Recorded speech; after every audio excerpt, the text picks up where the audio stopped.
Ask doctor John Watson type చేసి మీ questions అడగండి, తప్పకుండా రిప్లై చేస్తాను.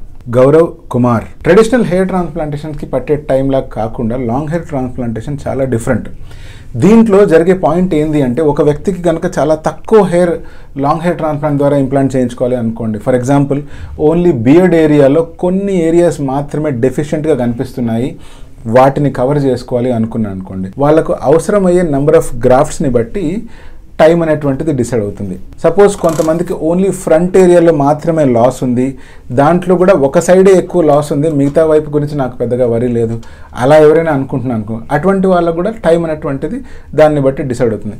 అలా కాకుండా కొంతమంది ప్రత్యేకించి ఫ్రంట్ ఏరియా మొత్తం కానీ లేకపోతే ఓన్లీ క్రౌన్ ఏరియాలో సుడి ఉన్న ఏరియాలో పలచబడిపోయింది అనుకోండి, అటువంటి వాళ్ళకి దానికి తగ్గట్టుగా ఒక ట్రెడిషనల్ హెయిర్ ట్రాన్స్ప్లాంట్ కంటే కూడా కొంచెం ఎక్కువ టైం పట్టే అవకాశం ఉంది.